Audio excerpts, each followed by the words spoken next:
Hey Cole, I just wanted to say I'm gonna install a mouse blocker in my car, in my Ford Explorer, and we've got this mouse blocker Pro because we saw a squirrel coming out of the hood of one of our vehicles, so we're gonna install two of these mouse blockers in the engine compartment. And it's just going to be really simple.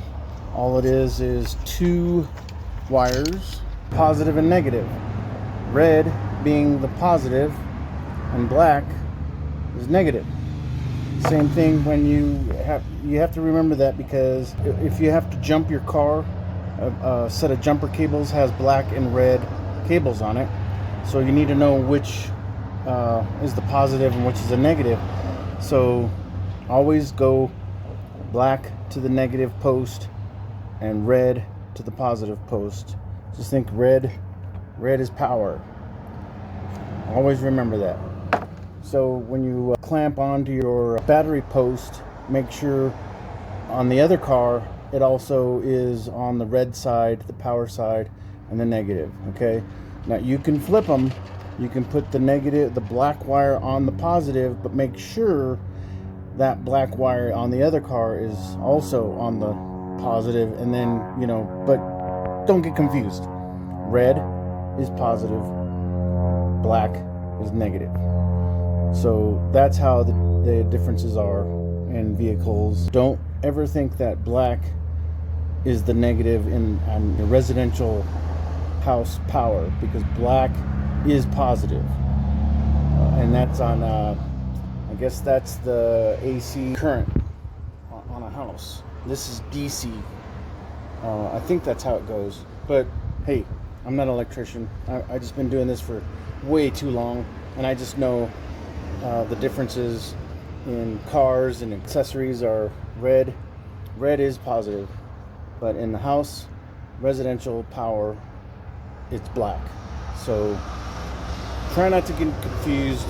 But when you're on your vehicle, red is power, black is negative. All right. So this is where the battery is in the Ford Explorer. There's a couple of little clips that you take off, and I can get access to that nut there. So the positives or the negative side, and the positive side is on this side, and it tells you that this is the negative side. Okay, this is negative and this is positive. All right, so I am going to just install this real quick, but I just wanted to show you that I'm going to be using my sockets. This piece here is a 10 millimeter socket, because it's a 10 millimeter nut, and this is an extension. I don't think I went over the different parts of sockets. Let me fix this. Okay. So this is a 10 millimeter socket, and this is a extension. Okay. This is the ratchet. I know I went over the ratchets with you, where you can push a button and then it releases. This one doesn't have that. This one just goes on and off. Okay, but since it's kind of in a hole, I can't just really use the socket because I have no room. I have no room down in there. See, I won't be able to get it. So I use an extension. I'll use an extension just to get clear over that cowl panel, and that's what these extensions are for. And then I can take and loosen that nut.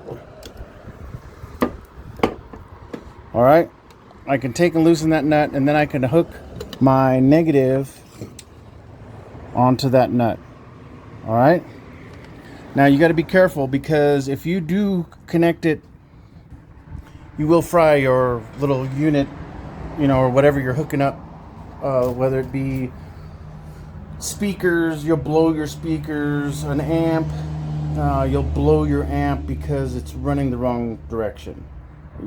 If you switch the wires, it's going to cause a spark. If you hook up your battery on the wrong posts, if you had the red on power and you go and you put the red on negative, you're going to get some sparks, some really big sparks. So that's how, you could fry somebody's battery. It's that much. So you want to make sure you know the differences between positive and negative and their colors. Red is positive, so keep red to the red. That's why they're colored. And on jumping a car, and if you put even if you put a battery on the red post of the power and the negative, and then you touch, if you were to touch the clamps together, you'll also get a spark because it's running that current, and you're touching, the power, transferring the power to the negative, and that's not right. So that's how it will notify you that you got it hooked up wrong.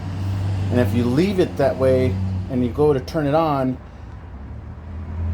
you can't disconnect it fast enough, it will fry your unit.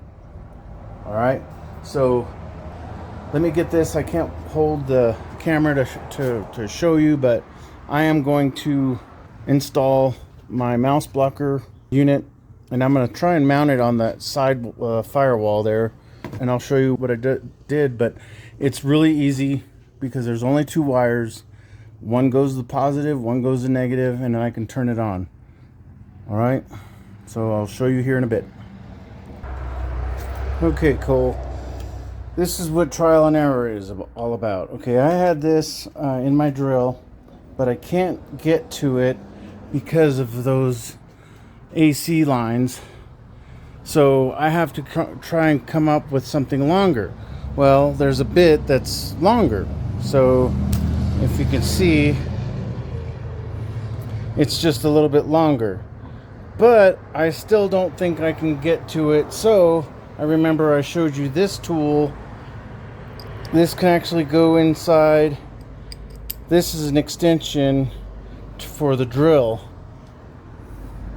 and it just goes in like that. And now I got a long bit that I can get to, because if you look, I want to put it right there, and my drill, see where the connection is? It's right in the way of this. So what I'm going to do is use this extension to get to it, because the drill is too big. All right, so that's where you got to use your imagination and come up with the right tool to finish the job. All right, so I just wanted to show you that real quick. All right, got it done. See, I was able to come right into there, get it in there, get that one in there, and was able to get that 3rd screw there. Now it's mounted. Now I can turn it on. I don't know if you can hear that, but it's supposed to be a noise that they don't like. So, and then there's LED lights that flash. It's supposed to be annoying to them, and they don't come in and eat the wires, because some genius engineer, car engineer, thought that it'd be kind of cool to save, the world from plastic or whatever. So they made these out of corn syrup or soy, whatever. Well, it's a food. It's a product that mice will eat. So we had to finish the story about the squirrel that came out of my car, or the engine compartment. We don't know if it was a squirrel or a mouse. So we've been setting squirrel traps, and we're gonna put maybe some mouse traps on top of the tires when we park it at night, so we can catch the mice before they get to the engine compartment. But this is supposed to help keep that from happening. So we are I don't know why it turned green. I got to read the instructions, but I do see it still blinking and working. Yeah, it's a different tone now. It's starting to like hurt my ears. I don't know if you guys can hear that on the video, but it's making like two chirping noises. I think it goes through different modes or something. Now it's doing the long, yeah, the light change. So now it's doing a long chirping noise, and it's pretty loud. I can hear it from here. I don't know if you guys can hear it, or if maybe it's bothering your ears, but yeah, we had $500 worth of damage to Jody's car because the mice or whatever was in her engine chewed up some wires, and it started going bells and lights started, engine light flashing and everything. So we took it to the dealership, and they found that some wires were chewed up. So we bought this, and we're gonna put them in both cars. But I just wanted to show you kind of what you got to have an imagination to get the things in, you know, just like this extension, because there's no way I'm gonna get my drill up that close because this piece is in the way. So I needed some kind of an extension to get to those screws and mount it. So it seems to be doing good. There's the positive and negative hookups. I just hooked it up to the posts. There's the fuse. This is the fuse, and then this panel gets covered up right here.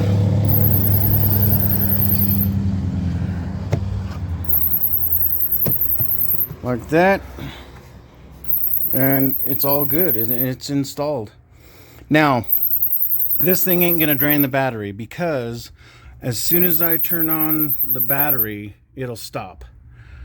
And when I turn off the battery or the car, it's supposed to shut off when it thinks it's getting close to battery draw. It's gonna leave you enough power to start the car. That's what this whole thing does. It's a computer talking to the battery. It's reading the battery and saying, hey, you better shut off because this car ain't gonna start.